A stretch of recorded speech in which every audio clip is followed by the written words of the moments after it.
എന്താണ് മഹോപദ്രവം? എന്തിനാണ് മഹോപദ്രവം? നമ്മുടെ ആധുനിക ലോകത്തെ ഏറ്റവും കൂടുതൽ അന്ത്യകാല സംഭവങ്ങളെ സംബന്ധിച്ച കാര്യങ്ങൾ പ്രസംഗിക്കുന്ന വേദികളിലെല്ലാം നമ്മുടെ ദേവദാസന്മാർ പറയുന്ന ഒരു പദപ്രയോഗമാണ് മഹോപദ്രവകാലം വരുവാൻ പോകുന്നു എന്നത്. എന്നാൽ വിശുദ്ധ വേദപുസ്തകത്തെ ആധികാരികമായി മനസ്സിലാക്കാൻ ശ്രമിക്കുന്ന ഒരു വേദപഠിതാവിന് എന്താണ് മഹോപദ്രവം എന്നത് യേശുക്രിസ്തുവിന്റെ വാക്കുകളിൽ അവർ കാണുമ്പോൾ തന്നെ ന്യായപ്രമാണത്തെയും പ്രവാചകന്മാരെയും നിവർത്തിക്കുവാൻ വന്ന ക്രിസ്തു ഈ മഹോപദ്രവം എന്ന് പറയുന്നത് ഒരിക്കലും പുതിയതായി കണ്ടുപിടിച്ച ഒരു ഉപദേശമല്ല എന്നും അത് പഴയ നിയമത്തിൽ തന്നെ ഉള്ളതാണ് എന്നും നമുക്ക് വ്യക്തമായിട്ട് മനസ്സിലാക്കാൻ പറ്റും. സോ ഇന്ന് നമ്മൾ പഠിക്കാൻ പോകുന്നത് ഈ ഒരു വിഷയമാണ്. എല്ലാ സബ്ജക്റ്റുകളും വളരെ ആഴമുള്ളതും വിശാലവുമായതുകൊണ്ട് നമ്മുടെ വീഡിയോസിനകത്ത് എല്ലാറ്റിൻ്റെയും പരിപൂർണമായ ഒരു രൂപം നിങ്ങളുടെ മുമ്പിൽ എത്തിക്കാൻ എനിക്ക് സാധിക്കുകയല്ല. അതിനുള്ള അവസരങ്ങൾ നമുക്ക് ഈ വീഡിയോയിലൂടെ ലഭ്യമല്ല. എങ്കിലും നിങ്ങളുടെ നിർമ്മല മനസാക്ഷിയിൽ മനസ്സിലാകാൻ നിങ്ങൾക്ക് വീണ്ടും പഠിക്കാൻ വേണ്ടി ഉതകുന്ന നിലയിലുള്ള ഒരു പ്രോംപ്റ്റ് അതുമാത്രമാണ് ഈ വീഡിയോകളിലൂടെ ലക്ഷ്യമാക്കുന്നത്. എല്ലാവരെയും കർത്താവിന്റെ നാമത്തിൽ വീണ്ടും ഈ വചന പഠനത്തിലേക്ക് സ്വാഗതം ചെയ്യുന്നു.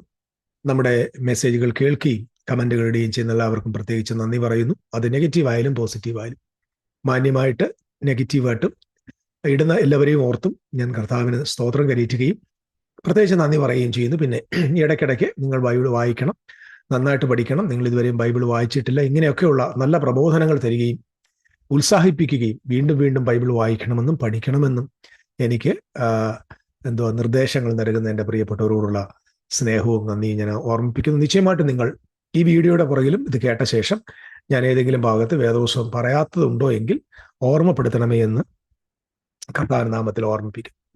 എന്താണ് ഗ്രേറ്റ് ട്രിബുലേഷൻ, മഹോപദ്രവം?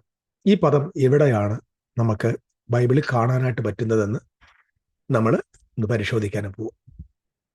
ഇന്നത്തെ ഒരു greatest misunderstanding in modern Christianity എന്ന് പറയുന്നത് ഗ്രേറ്റ് ട്രിബുലേഷനെ സംബന്ധിച്ചത്.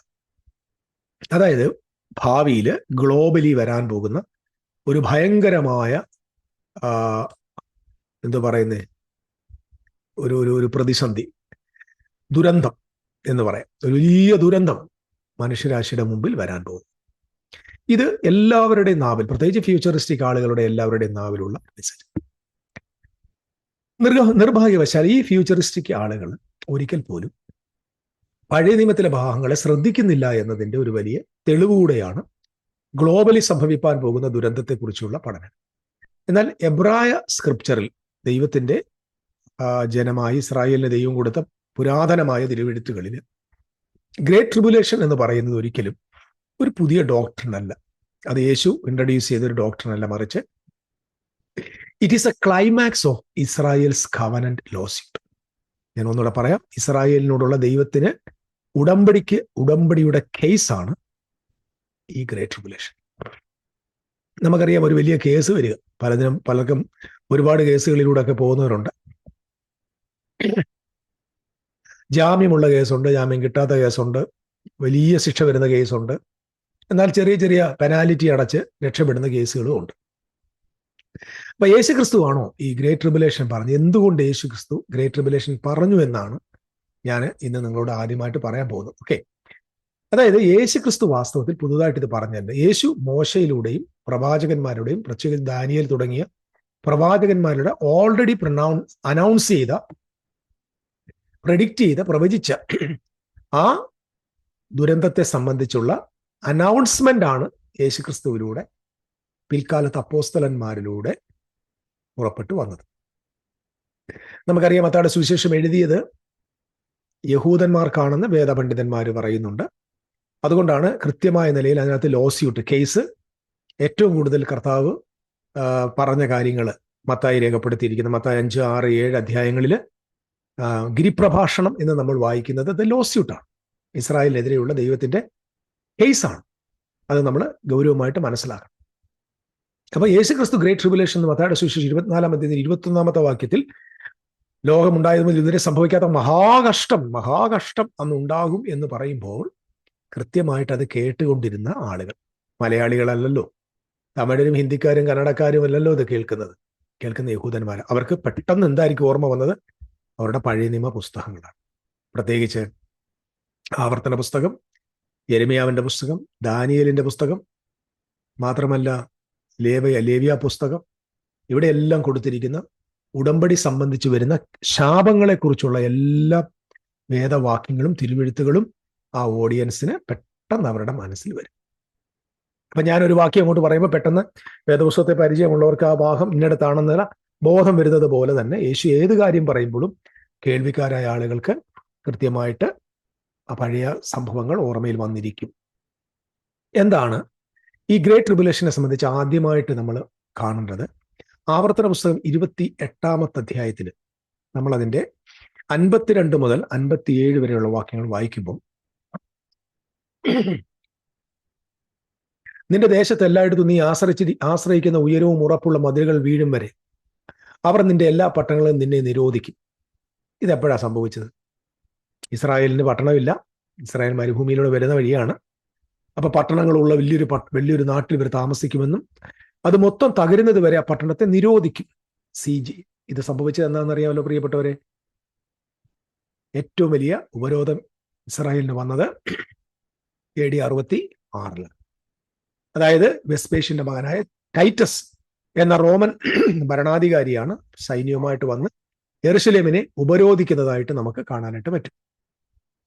നിന്റെ ദൈവമായ യഹോവ നിനക്ക് തന്ന നിന്റെ ദേശത്ത് എല്ലായിടവുമുള്ള നിന്റെ എല്ലാ പട്ടണങ്ങളിലും അവർ നിന്നെ നിരോധിക്കും. ശത്രു നിന്നെ ഞെരുക്കുന്ന ഞെരുക്കത്തിലും നിരോധനത്തിലും നിന്റെ ദൈവമായ യഹോവ നിനക്ക് തന്നിരിക്കുന്ന നിന്റെ ഗർഭഫലമായ പുത്രന്മാരുടെയും പുത്രിമാരുടെയും മാംസം നീ തിന്നും. ശ്രദ്ധയോടെ കേൾക്കണം, ഇതൊക്കെ കൃത്യമായ നിലയിൽ സംഭവിച്ചു AD 70 ഇസ്രായേലിന് വന്ന നാശത്തിൽ. ഇതൊന്നും ഭാവിയിൽ എന്നോ സംഭവിക്കാൻ പോകുന്ന കാര്യമല്ല. ഇത് അവരുടെ സ്വന്തം പുത്രന്മാരുടെയും പുത്രിമാരുടെയും മാംസം തിന്ന ചരിത്രം ജോസീഫസിന്റെ വാർ ഓഫ് ദ ജ്യൂസ് എന്ന പുസ്തകത്തിലുണ്ട്. നിങ്ങൾ ശ്രദ്ധിച്ച് കേൾക്കുക. നിന്റെ മധ്യേ മൃദു ശരീരനും മഹാസുഖഭോഗിയുമായിരിക്കുന്ന മനുഷ്യൻ തന്റെ സഹോദരനോടും തന്റെ മാർവിടത്തിലെ ഭാര്യയോടും തനിക്ക് ശേഷിക്കുന്ന മക്കളോടും ലുപ്തനായി അവരിൽ ആർക്കും താൻ തിന്നുന്ന തന്റെ മക്കളുടെ മാംസം ഒട്ടും കൊടുക്കുകയില്ല. മക്കളെ കൊന്നിട്ട് അവരുടെ മാംസം എടുത്ത് ഭക്ഷിക്കുമ്പോൾ എന്ത് ചെയ്യുക? കൂടെ കിടക്കുന്ന ഭാര്യയ്ക്കോ ഇഷ്ടമുള്ള മക്കൾക്കോ എന്ത് ചെയ്തില്ല? ഈ മനുഷ്യൻ അല്പം പോലും കൊടുക്കാത്ത നിലയിലേക്കുള്ള ദാരിദ്ര്യം ഉണ്ടാകുമെന്ന് കൃത്യമായിട്ട് അവിടെ പറയുകയാണ്. അടുത്തത്, ശത്രു നിന്റെ എല്ലാ പട്ടണങ്ങളിലും നിന്നെ ഞെരുക്കുന്ന ഞെരുക്കത്തിലും നിരോധനത്തിലും അവനൊന്നും ശേഷിച്ചിരിക്കുകയില്ല.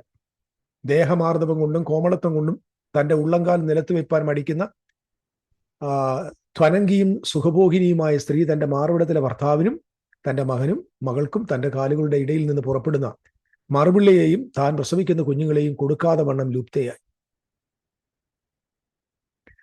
നിന്റെ ശത്രു നിന്റെ പട്ടണങ്ങളിൽ നിന്ന് ഞെരുക്കുന്ന ഞെരുക്കത്തിലും നിരോധനത്തിലും സകല വസ്തുക്കളുടെയും ദുർലഭത്വ നിമിത്തം അവൾ അവരെ രഹസ്യമായി തിന്നും. അടുത്തത്, ഇതെന്തോ പറഞ്ഞേക്കുന്നത്? കൃത്യമായിട്ട് വരുവാൻ പോകുന്ന ജഡ്ജ്മെന്റിനെ കുറിച്ചുള്ള ഭയാനകമായ വിവരണമാണ് നമ്മളിവിടെ വായിക്കുന്നത്.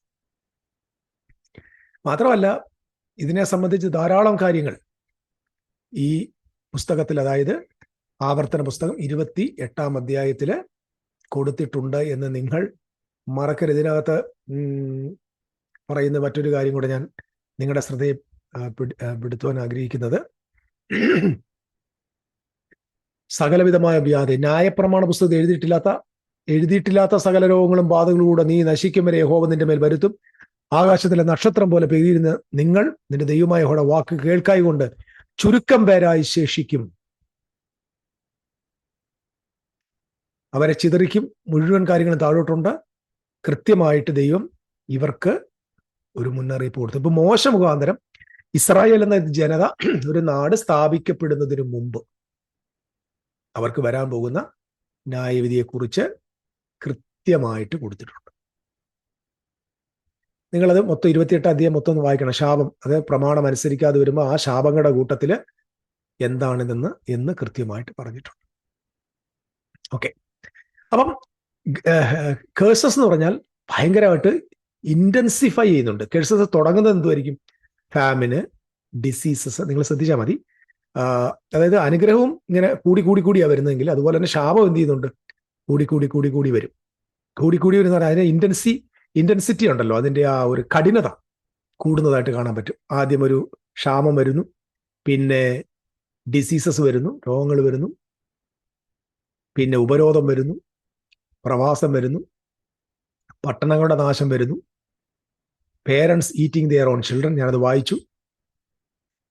ആ നാട് മുഴുവൻ, അതായത് ഇവരുടെ രാജ്യം മുഴുവനായിട്ട് നാശം, ദേശീയമായ നാശം വരുന്നു. അപ്പം this is not an ordinary suffering. ഇതിപ്പോ ഒരാൾക്ക് രോഗം വരുന്ന പോലുള്ള ഒരു സഫറിങ് അല്ല. ഇപ്പൊ ഇവിടെ മഹോപദ്രവം എന്ന് പറഞ്ഞു കഴിഞ്ഞാൽ എന്തോ വാങ്ങാനോ വിൽക്കാനോ പറ്റുന്ന കാര്യം ഒന്നുമല്ല. അതൊന്നും അല്ല ഇവിടുത്തെ കാര്യം. സ്വന്തം കുഞ്ഞുങ്ങളെ കൊന്നിട്ട് അതിന്റെ മാംസം തിന്നുന്നവരെയുള്ള ഗതികേടിലേക്ക്, മഹാദാരിദ്ര്യത്തിലേക്ക്, മഹാകഷ്ടത്തെക്കുറിച്ചുള്ള പ്രവചനം ഇവിടെ മോശയിലൂടെ വെളിപ്പെടുത്തി. ഇത് യെരൂശലേമിനെ എന്ത് ചെയ്യും? ശത്രുക്കൾ മുഴുവൻ ഉപരോധിക്കുകയും അവർ വിശപ്പ് കൊണ്ട് തങ്ങളുടെ മക്കളെ ഭക്ഷിക്കുന്ന കാര്യം യോസിഫസിന്റെ പുസ്തകത്തില് റോമൻ സൈന്യം വന്ന് യെരൂശലേമിനെ ഉപരോധിച്ച സമയത്ത് AD 70 ബന്ധത്തിൽ സംഭവിച്ചു കഴിഞ്ഞു എന്ന യാഥാർത്ഥ്യം മറക്കരുത്. രണ്ടാമത് മോശ പ്രെഡിക്റ്റ് ചെയ്ത് ആവർത്തന പുസ്തകം 4-ാം അധ്യായത്തിന്റെ 30-ാമത്തെ വാക്യത്തിൽ, ഈ 4-ാം അധ്യായത്തിന്റെ 30-ാം വാക്യത്തിൽ മോശ ഇസ്രായേലിനോട് പറയുന്ന ഒരു വാക്കുണ്ട്. എങ്കിലും അവിടെ വെച്ച് നിന്റെ ദൈവമായ യഹോവയെ നീ തിരയുകയും പൂർണ്ണഹൃദയത്തോടെ പൂർണ്ണ മനസ്സോടെ അന്വേഷിക്കുകയും ചെയ്താൽ അവനെ കണ്ടെത്തും. അത് കർത്താവ് യേശുക്രിസ്തു വന്ന സമയം നിങ്ങൾ ശ്രദ്ധിക്കണം. ദൈവപുത്രനായ ക്രിസ്തു മനുഷ്യവേഷത്തിൽ വന്നിരിക്കുക. നീ ക്ലേശത്തിലാകുകയും ഇവയൊക്കെ നിന്റെ മേൽ വരികയും ചെയ്യുമ്പോൾ നീ ഭാവി കാലത്ത്, ലേറ്റർ ഡേയ്സ് എന്ന് പറഞ്ഞ എൻഡ് ഓഫ് ദ ഡേ ആകട്ടോ, നിന്റെ ദൈവമായ യഹോവയുടെ അടുക്കിലേക്ക് തിരിഞ്ഞ് അവന്റെ വാക്കനുസരിക്കും. ഇതൊക്കെയും നിന്റെ മേൽ വരികയും ചെയ്യും എന്ന ഒരു സംഭവം ഇവർക്ക് മുന്നറിയിപ്പെടും. Then you are in tribulation. ഹീബ്രുവിൽ കൊടുത്തിരിക്കുന്നത് ബസാർ, അങ്ങനെയാ ട്രിബുലേഷൻ എഴുതിയിരിക്കുന്നത്. മലയാളത്തിൽ അത് അങ്ങനെ ആ നിലയിൽ കൊടുത്തിട്ടില്ല കേട്ടോ. നീ ക്ലേശത്തിലാകുകയും എന്നൊക്കെ ഉണ്ട്, അങ്ങനെ എഴുതി ക്ലേശത്തിലാകുക എന്നുള്ളതിന് ബസാർ എന്ന ഹീബ്രു വേർഡിന്റെ അർത്ഥം എന്ന് പറയുന്നത് all these tribulations and all these things come upon you in the later days. എന്തോ distress, severe afflictions, pressures and operations, this all or covenant language. ഇതെല്ലാം ഉടമ്പടിയുടെ ഭാഷയാണ് എന്ന് മറക്കരുത്. അതായത് ഇസ്രായേലിന് വരാൻ പോകുന്ന മുഴുവൻ ഉപദ്രവങ്ങളും ലേറ്റർ ഡേയ്സ് പറഞ്ഞാൽ അന്ത്യകാലത്ത്, ലാസ്റ്റ് ഡേയ്സിൽ എല്ലാം തന്നെ കവനന്റുമായി ഉടമ്പടിയുടെ ലംഘനമാണ്, അല്ലാതെ സാധാരണ വരുന്ന പ്രതിസന്ധികളെ കുറിച്ച് അല്ല എന്ന് നിങ്ങൾ മറക്കരുത്. ലേവ്യ പുസ്തകം 26-ാം അധ്യായം വായിച്ചു നോക്കുക. ലേവ്യ പുസ്തകം 26-ാം അധ്യായത്തിൽ ഈ കേഴ്സസിനെ ഭയങ്കരമായിട്ട് എലിവേറ്റ് ചെയ്യുന്ന കാണാൻ പറ്റും, എക്സലേറ്റ് ചെയ്യുന്നതാണ്. ഭയങ്കര ഉയർന്ന തലത്തിൽ അത് സംസാരിക്കുന്നത് നമുക്ക് കാണാനായിട്ട് പറ്റും. നീ ദൈവത്തിന്റെ വചനം അനുസരിച്ചില്ലെങ്കിൽ സംഭവിപ്പാൻ പോകുന്ന കാര്യത്തെക്കുറിച്ച് 7 പ്രധാന കാര്യങ്ങൾ അവിടെ നമുക്ക് ലേവ്യ പുസ്തകം 26-ാം അധ്യായത്തിൽ കാണാൻ പറ്റും. 1 ഡിസീസ്, 2 ക്ഷാമം വരുന്നുണ്ട്, 3 സൈന്യങ്ങൾ നിങ്ങളെ ആക്രമിക്കുന്നു, 4 ഫാമിൻ, ദാരിദ്ര്യം ഉണ്ടാകാൻ പോകുന്നു, ഡെസോലേഷൻസ് ഉണ്ടാകാൻ പോവുകയാണ്, നിങ്ങൾ തീർന്ന് ശൂന്യത സംഭവിക്കാൻ പോകുന്നു, പ്രവാസത്തിലേക്ക് പോകും, നിങ്ങളെല്ലാം സ്വന്തം നാട്ടിൽ നിന്ന് മറ്റു നാടുകളിലേക്ക് കൊണ്ടുപോകുന്നു. ഇത് ഒരു ഗ്രേറ്റർ റിബലിയൻ എന്ത് കൊണ്ടുവരുന്നു? ഗ്രേറ്റർ കവനന്റ് ജഡ്ജ്മെന്റ് കൊണ്ടുവരുന്നു. അപ്പൊ ഇതിന്റെ ക്ലൈമാക്സ്, അതായത് നമുക്കറിയാം ഇസ്രായേൽ മക്കൾ വന്ന നാട് മുതൽ പല നിലയിൽ 100 പ്രാവശ്യം ഇവർ അറ്റാക്ക് ചെയ്യപ്പെട്ടിട്ടുണ്ട്, പ്രവാസത്തിൽ പോയിട്ടുണ്ട്, അസീറിയ അവരെ പ്രവാസത്തിലാക്കിയിട്ടുണ്ട്, ബാബിലോൺകാർ പ്രവാസത്തിലാക്കിയിട്ടുണ്ട്, പല പ്രശ്നങ്ങളുണ്ടായിട്ട്. പക്ഷേ ഏറ്റവും ക്ലൈമാക്സ് എന്ന് പറയുന്നത് ഉടമ്പടിയുടെ ഏറ്റവും വലിയ ലംഘനത്തിനാണ്, ഏറ്റവും വലിയ ട്രിബുലേഷൻ എന്ന് നിങ്ങൾ മറക്കരുത്. ഓക്കെ.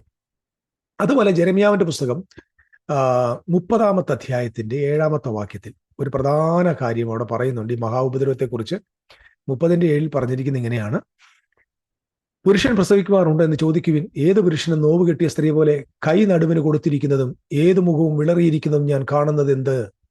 ആ നാൾ പോലെ വേറെ ഇല്ലാതെ വണ്ണം അത് വലുതായിരിക്കുന്ന കഷ്ടം, the great day of tribulations. അത് യാക്കോബിന്റെ കഷ്ടകാലം തന്നെയെങ്കിലും അവൻ അതിൽ നിന്ന് രക്ഷപ്പെടും എന്ന് പറഞ്ഞാൽ ദൈവം തനിക്ക് തെരഞ്ഞെടുത്തൊരു കൂട്ടം ആളുകൾ, ഒരു റമനന്റ് രക്ഷപ്പെടും. ഇവിടെ കൊടുത്തിരിക്കുന്നത് it is the Jacob's trouble, യാക്കോബിന്റെ കഷ്ടകാലം എന്ന് കാണുകയാണ്. വളരെ ശ്രദ്ധിക്കുക, Jacob's trouble. So great tribulation എന്ന് പറയുന്നത് ഭൂമിയിലെ ഗ്ലോബലി സംഭവിക്കേണ്ട കാര്യമല്ല. ഗ്രേറ്റ് ട്രിബുലേഷൻ എന്ന് പറയുന്നത് ഇനി ഭാവിയിൽ സംഭവിക്കേണ്ട കാര്യമല്ല. നമ്മുടെ ആളുകളെല്ലാം പറയാറുണ്ട്, എന്തോ വലിയ വലിയ അപ്പോളജിസ്റ്റ് ഒക്കെ വളർന്ന് പ്രസംഗിക്കാറുണ്ട്, ഈ ഇസ്രായേൽ വലിയ മഹാസംഹാരം ഉണ്ടാകാൻ പോകുന്നു, ഇസ്രായേലിനെ വീണ്ടും ദേശത്ത് നയിക്കാൻ പോകുന്നു, ഇന്നുണ്ടായിരിക്കുന്ന ഇസ്രായേൽ മുഴുവൻ കഷ്ടപ്പെടാൻ പോകുന്നു, നാട് നീളെ തെണ്ടാൻ പോകുന്നു. നമ്മുടെ മല്ലു റബി പറയുന്നത് ഇങ്ങനെയാണ്, ഇദ്ദേഹത്തെ നാട് നീളെ ഇങ്ങനെ ആഹാരം കിട്ടാതെ അലയാൻ പോകുന്നു, ഉടുപ്പില്ലാതെ അലയാൻ പോകുന്നു. ഇതൊന്നും ഇന്നത്തെ ആധുനിക ലോകവുമായി ബന്ധപ്പെട്ടതല്ല എന്ന് എൻ്റെ പ്രിയപ്പെട്ട സഹോദരങ്ങളെ മനസ്സിലാക്കണം പ്ലീസ്. യാക്കോബിന്റെ കഷ്ടം എന്ന് പറഞ്ഞാൽ അവരുടെ ഉടമ്പടിയുടെ സമാപനമാണ് great tribulations.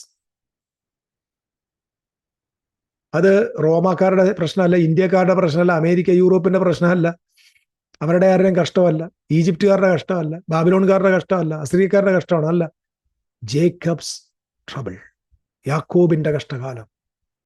Not the Gentile Nations, ജാതികളുടെ കഷ്ടപ്പാടുമല്ല, ഇന്ത്യക്കാരുടെ കഷ്ടപ്പാടല്ലെന്നേ.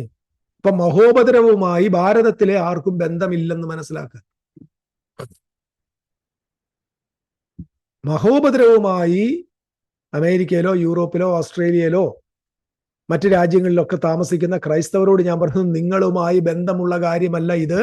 യാക്കോബിന്റെ കഷ്ടകാലം ലേറ്റർ ഡേയ്സിൽ സംഭവിക്കേണ്ടതെന്ന് ജെറേമിയാവ് പ്രവചിച്ചിരിക്കുകയാണ്. ഇത് ഇസ്രായേൽ എന്ന ഉടമ്പടിയുടെ ജനതയുമായിട്ടുള്ള വിഷയമാണെന്ന കാര്യം മറക്കരുത്. ദൈവത്തിന്റെ ഉടമ്പടിയുടെ ജനം. ഇത് ഇന്ത്യയിലെ ഏതെങ്കിലും പാവങ്ങളുടെ തലയിൽ വരാൻ പോകുന്നതല്ലെന്ന് ആദ്യം മനസ്സിലാക്കുക. ദാനിയേലിന്റെ പ്രവചനം 12-ാം അധ്യായം നോക്കിയേ, ദാനിയേൽ 12:1. ഞാൻ ആ വാക്യങ്ങൾ എടുത്തു വായിക്കുക. ഇനിയിപ്പം നാളെ അല്ലേ വന്നിട്ട് പറയും നീ ബൈബിൾ വായിക്കാൻ പറയും. എനിക്ക് ഈ ബൈബിൾ വായിക്കാൻ പറഞ്ഞപ്പോൾ വായിക്കാൻ സമയമില്ലാതായി. അതുകൊണ്ട് ഈ എല്ലാവരോടും എന്നെ വായിപ്പിക്കാതെ ഞാൻ അതന്നെ അങ്ങ് എടുത്തു തരാം. ദാനിയേൽ 12:1 പറഞ്ഞ, ആ കാലത്ത് നിന്റെ സ്വജാതിക്കാർക്ക് തുണ നിൽക്കുന്ന മഹാപ്രഭുവായ മീഖായേൽ എഴുന്നേൽക്കും. ഒരു ജാതി ഉണ്ടായത് മുതൽ ഈ കാലം വരെ സംഭവിച്ചിട്ടില്ലാത്ത കഷ്ടകാലം ഉണ്ടാകും. എന്താ എഴുതിയേക്കുന്നത്? മഹാ കഷ്ടകാലം ഉണ്ടാകും. ഒരു ജാതി ഉണ്ടായത് മുതൽ ഈ കാലം വരെ സംഭവിച്ചിട്ടുള്ള കഷ്ടകാലം. ഈ വാക്യമാണ് നമ്മുടെ കർത്താവായ യേശു ക്രിസ്തു മത്തായിയുടെ സുവിശേഷം 24-21 വാക്യത്തിൽ പറഞ്ഞിരിക്കുന്നത്. ഒരു ജാതി ഉണ്ടായത് മുതൽ ലോകാരംഭം മുതൽ ഇതുവരെ സംഭവിക്കാത്തത്, ഇനി മേലാൽ സംഭവിക്കാത്തതുമായ മഹാകഷ്ടം അന്നുണ്ടാകുമെന്ന് യേശു ക്രിസ്തു പറഞ്ഞത് ഈ ദാനിയേലിന്റെ പ്രവചനം 12-1 വാക്യത്തെ ആധാരമാക്കിയാണ്.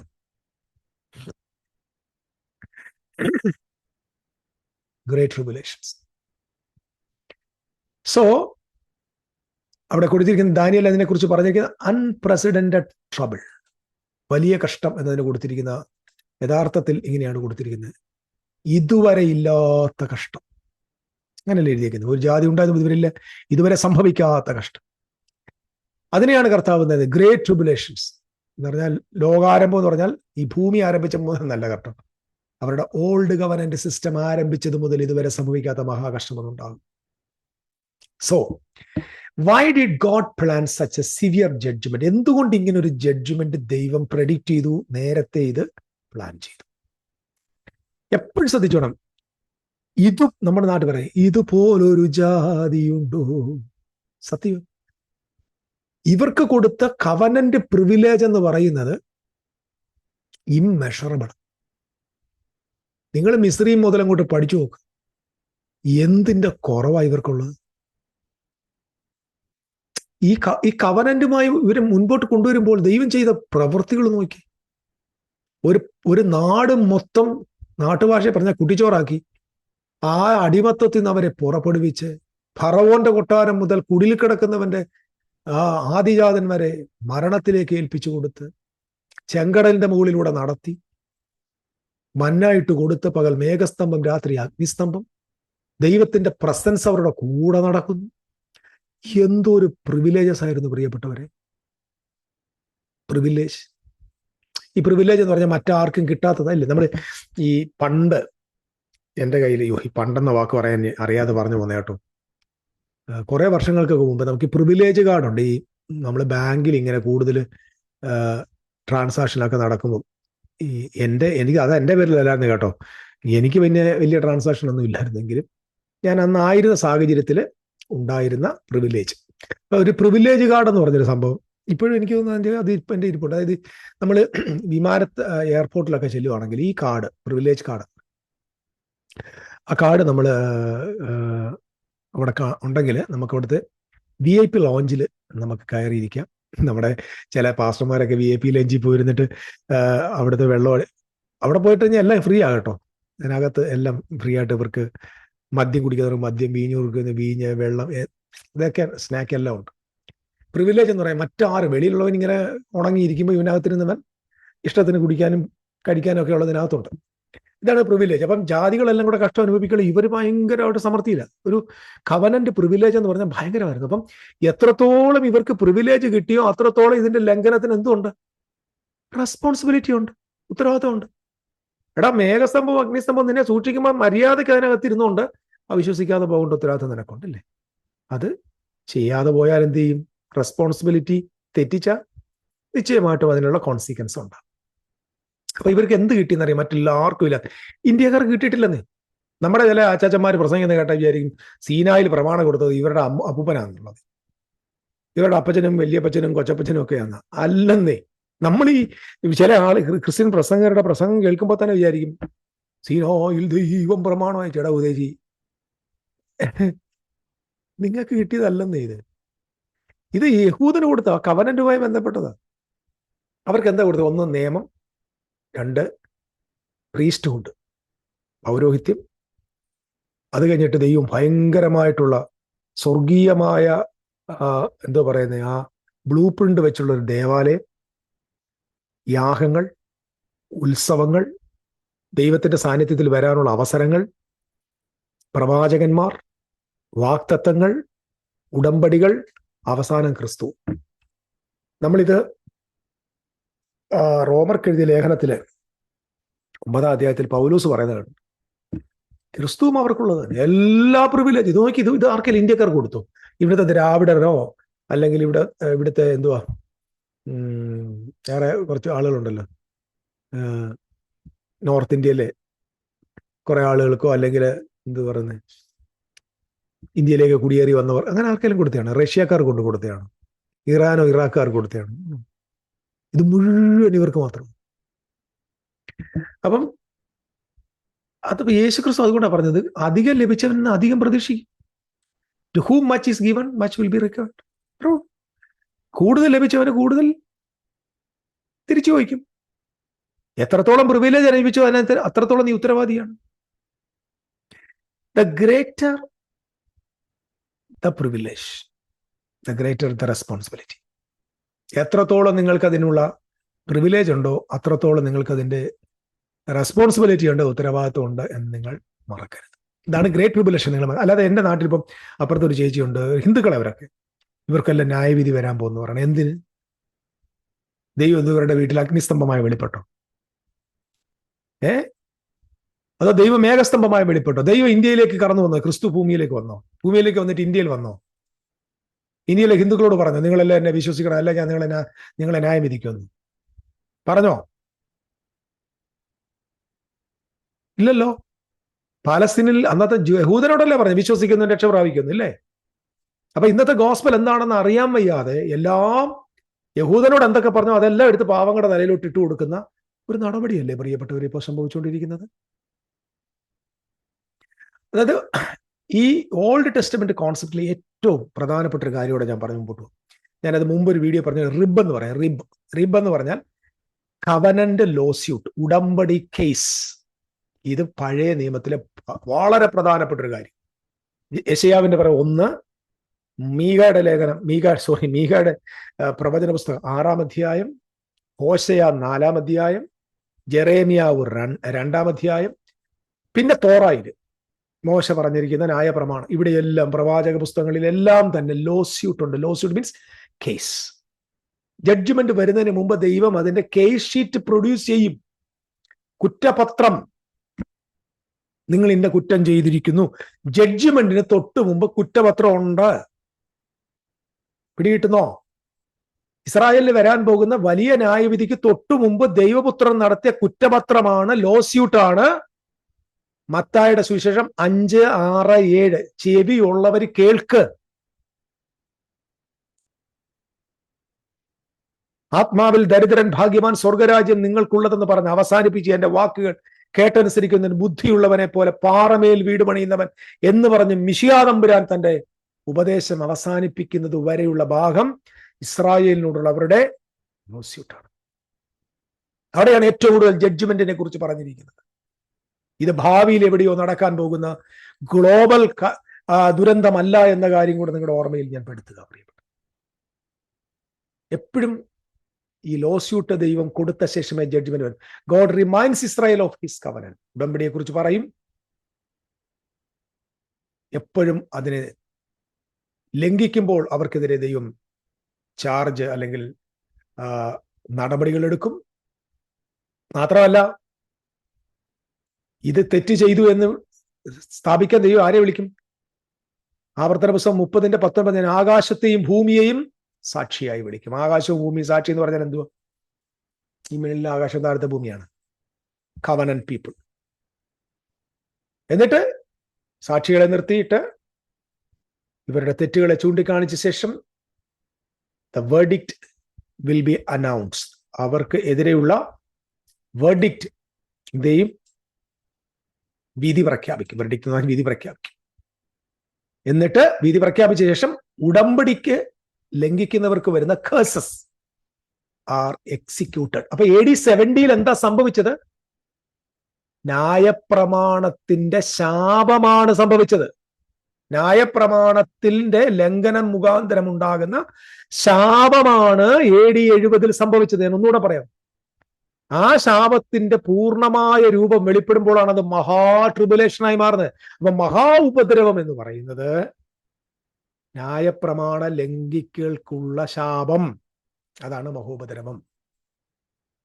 ഇനിയെങ്കിലും ഒന്ന് മനസ്സിലാക്കുക. അല്ലാതെ എന്തോ വരാൻ പോകുന്നു, മുച്ചിപ്പ് വരാൻ പോകുന്നു, ഏകലോക ഗവൺമെന്റ് വരാൻ പോകുന്നു, പിന്നെ വാങ്ങാൻ പറ്റത്തില്ല, റേഷൻ കാർഡ് വാങ്ങിക്കാൻ പറ്റത്തില്ല, ID കാർഡ് അതാണ്, ആധാർ കാർഡ് അതാണ്, ഇങ്ങനെയൊക്കെ പറഞ്ഞ് പേടിച്ച് ജീവിക്കാതെ ഇതെന്താണെന്നൊന്നും മനസ്സിലാക്കി സ്വസ്ഥമായിട്ട് ജീവിക്കേണ്ട പ്രിയപ്പെട്ടവര്.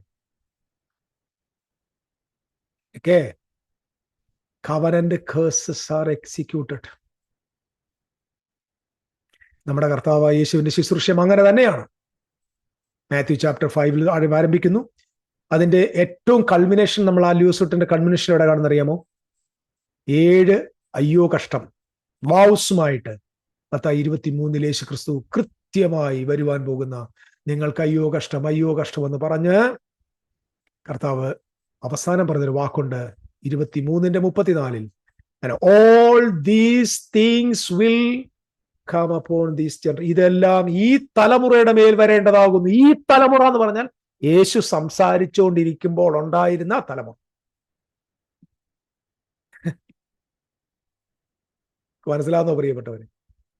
അടുത്തത് Matthew 24 എന്ത് ചെയ്യുന്നു? അതിന്റെ എക്സിക്യൂഷൻ ഓഫ് ദാറ്റ് വെർഡിക്റ്റ്. ആ വിധിയുടെ എക്സിക്യൂഷൻ 24 സംഭവിക്കും. സോ ഏത് പാറ്റേൺ ആണോ ഓൾഡ് ടെസ്റ്റ്മെന്റ് പ്രോഫറ്റ്സ് എടുത്ത് അതേ പാറ്റേൺ ആണ് ജീസസ് ക്രൈസ്റ്റ് എടുത്തിരിക്കുന്നത്. സോ ഇവിടെ നിങ്ങൾ മനസ്സിലാക്കേണ്ടത് ഇതെന്താണെന്നുള്ളതിന്റെ കാര്യം.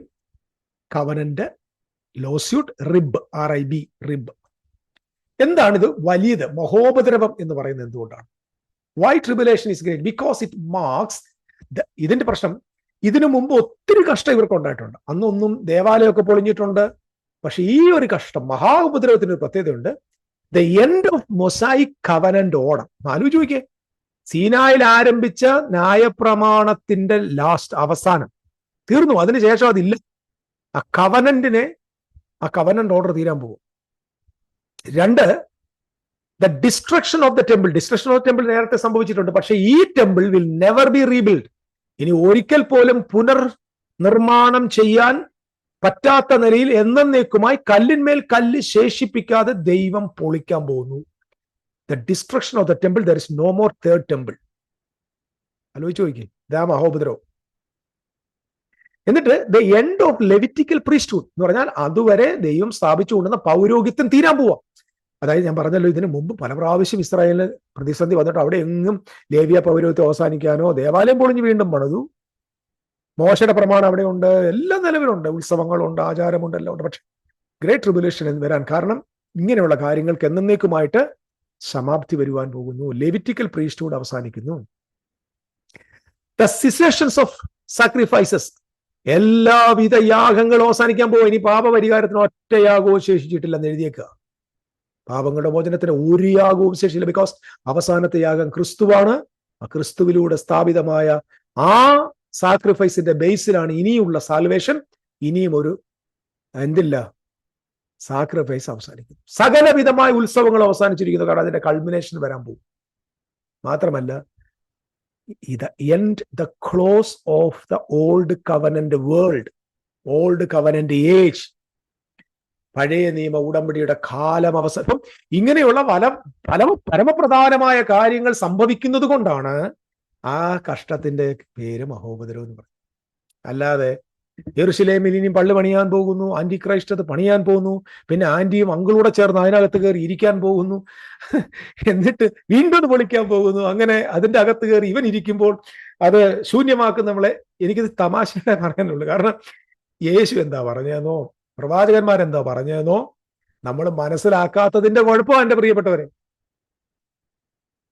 എന്നേക്കുമായിട്ട് ഇത് മുഴുവൻ അവസാനിക്കും. 2000 വർഷത്തിന് മുമ്പ് ഗ്രേറ്റ് ട്രിബുലേഷൻ സംഭവിച്ച എന്ത്? ഇന്ന് ഇസ്രായേൽ എന്ന് പറയുന്ന ജനം ദൈവത്തിന്റെ ഓൾഡ് കവന്റെ ജനം അല്ല.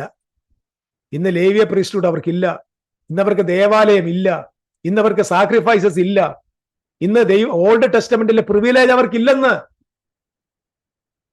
പ്രിവിലേജ് ഉണ്ട്. ഈ ഹമാസ് ഒന്ന് ഇവനെ അടിക്കുവോ? ഇറാൻ ഇവനെ കൊല്ലൂ എന്ന് പറഞ്ഞു നടക്കുവോ? റഷ്യ രക്ഷിക്കാമെന്ന്. റഷ്യ ഇപ്പൊ ശ്വാസം മുട്ടിക്കിടക്ക ഉക്രൈന്റെ അടി വാങ്ങിച്ചു. Why great? എന്തുകൊണ്ട് ഇത് മഹോപദ്രവമായി? ബിക്കോസ് ഇതുവരെ സംഭവിക്കാത്തത് ഇനി മേലാൽ സംഭവിക്കാത്തതുമായ കാര്യം നടക്കാൻ പോകുന്നുണ്ട്. കാരണം ഇനി മേലാൽ ഒരു ദേവാലയം പൊളിയുന്ന പരിപാടിയില്ല, പ്രീസ്റ്റ്ഹുഡ് അവസാനിക്കുന്ന പരിപാടിയില്ല, സാക്രിഫൈസ് അവസാനിക്കുന്ന പരിപാടിയില്ല, ലെവിറ്റിക്കൽ പ്രീസ്റ്റിന്റെ ഓർഡർ അവസാനിക്കുന്നില്ല, സിനായി കവൻ ഇതൊന്നും ഇനി ഭാവി സംഭവിക്കാൻ പോകുന്നില്ല. അതുകൊണ്ടാണ് പറഞ്ഞത് ലോകത്തിൽ ഇതുവരെ സംഭവിക്കാത്തത് ഇനി മേലാൽ സംഭവിക്കാത്ത മഹാകഷ്ടം എന്ന് പറഞ്ഞാൽ. ഇതിനിടയ്ക്ക് വെച്ചൊരു ചോദ്യം ചോദിക്കുക. ഈ വാക്യം വെച്ചിട്ട് ഒരിക്കൽ എന്നോട് ഒരാൾ പറഞ്ഞു, ഒരു വേദപണ്ഡിതനായ സഹോദരൻ, എന്റെ പ്രിയ ഒരു സുഹൃത്ത്, അദ്ദേഹം പറഞ്ഞു, ഇതുവരെ സംഭവിക്കാത്ത മഹാകഷ്ടം ഒന്നും ഉണ്ടാവുമെന്നല്ലേ യേശു ക്രിസ്തു പറഞ്ഞു? അതേ. അങ്ങനെയാണെങ്കിൽ ഈ കോൺസെൻട്രേഷൻ ക്യാമ്പിനകത്ത് മറ്റേ ഹിറ്റ്ലർ കൊണ്ടുവന്ന് എത്രയോ ലക്ഷങ്ങളെ കൊന്നല്ലോ. അവിടെ 10 ലക്ഷമല്ലേ കൊല്ലപ്പെട്ടുള്ളൂ. ഇവിടെ 60 ലക്ഷം പേരും 50 ലക്ഷം പേരും ഒക്കെ കൊല്ലപ്പെട്ടുള്ളൂ. അത് മഹാകഷ്ടമല്ലേ? അതല്ല. യഹൂദന്മാരെ ഹിറ്റ്ലർ കൊന്നപ്പോ ശ്രദ്ധിച്ചു കേൾക്കണം, ഒരിക്കലും ദേവാലയം പൊളിക്കാൻ പോയിട്ടില്ല. അത് അവരുടെ പ്രീസ്റ്റ്ഹുഡുമായിട്ട് ബന്ധപ്പെട്ടതല്ല. അത് വ്യക്തിപരമായ ആളുകൾക്ക് വാങ്ങിക്കിട്ടിയത് അല്ലേ? അപ്പൊ അതൊരിക്കലും മഹാകഷ്ടമല്ല എന്ന കാര്യം കൂടെ മറക്കും. ഇന്നെ മുമ്പോട്ട് വന്നത് യേശു എന്തുകൊണ്ട് ഈ പ്രൊഫറ്റിക് കവനന്റിന്റെ ജഡ്ജ്മെന്റ് പ്രവാചകന്മാർ പറഞ്ഞ കാര്യമാണ് യേശു ക്രിസ്തു ആവർത്തിക്കുന്ന കാര്യം. ഞാൻ വീണ്ടും ആവർത്തിച്ച് പറയുകയാണ്. മോശ പറഞ്ഞ കാര്യം യെരമ്യാവ് പറഞ്ഞു, ദാനിയേൽ പറഞ്ഞു. യേശു ക്രിസ്തു എന്ന മഹാപ്രവാചകനിലൂടെ അത് വീണ്ടും ആവർത്തിക്കപ്പെടും. മാത്രമല്ല, ജോസിഫസ് തന്റെ ഹിസ്റ്റോറിക്കൽ പുസ്തകത്തിൽ അത് കൺഫേം ചെയ്തു. ഫാമിൻ സംഭവിച്ചതിനെ കുറിച്ച്, കാനിബലിസം ഉണ്ടായി, സിവിൽ വാർ ഉണ്ടായി, ഫാൾസ് പ്രോഫറ്റ്സ് വന്നു, ശൂന്യത വന്നു, ടെമ്പിൾ ഡിസ്ട്രക്ഷൻ വന്നു, മാസീവ് ലോസ് ഓഫ് ആയിരങ്ങൾക്ക് ലക്ഷങ്ങൾക്ക് മരണം സംഭവിച്ചു. These all are historical record and confirmed by Josephus. എന്തുകൊണ്ട് ദൈവം ജഡ്ജ്മെന്റ് അലൗ ചെയ്യുന്നു എന്ന് ചോദിച്ചത്, answer is covenant not arbitrary. അതായത് ഇത് ഉടമ്പടി പ്രകാരമാണ്. ആൻസർ ഒരിക്കലും ഏതോ ഒരു റാൻഡം മറുപടി അല്ല ഇതിനകത്ത് ദൈവം കൊടുക്കുന്നത്. കൃത്യമായിട്ട് ഏകപക്ഷീയമല്ലാത്ത ഉടമ്പടിപരമായ അടിസ്ഥാനത്തിലുള്ള ആൻസർ ആണ്. എന്തുകൊണ്ട് ജഡ്ജ്മെന്റ്? അവന്റെ വിശുദ്ധി and his faithful covenant faithfulness, his prophetic word, his മസായ. ദൈവത്തിന്റെ ഉടമ്പടി ജഡ്ജ്മെന്റ് കാരണമേ. ഇസ്രായേൽ എന്താ സംഭവിച്ചത്? പ്രവാചകന്മാരെ നിഷേധിച്ചു, പുത്രനെ നിഷേധിച്ചു, ദൈവരാജ്യത്തെ നിഷേധിച്ചു, ദൈവത്തിന്റെ ഉടമ്പടിയെ അവർ നിഷേധിച്ചു. സോ ഗോഡ് അവർക്ക് വരുത്താനുള്ള ജഡ്ജ്മെന്റ്. സോ മഹോപദ്രവം എന്ന് പറയുന്ന ഭാവിയിൽ സംഭവിക്കാൻ പോകുന്ന ഒരു മഹാകഷ്ടത്തെ കുറിച്ചല്ല. It is all about the covenant suit, lawsuit against Israel. It's already done. So മഹോപദ്രവകാലം സംഭവിച്ചു എന്ന കാര്യം തിരുവെഴുത്തിൽ നിന്ന് മനസ്സിലാക്കി തന്നു. ചെവിയുള്ളവർ കേൾക്കുക. ദൈവം എല്ലാവരെയും അനുഗ്രഹിക്കും.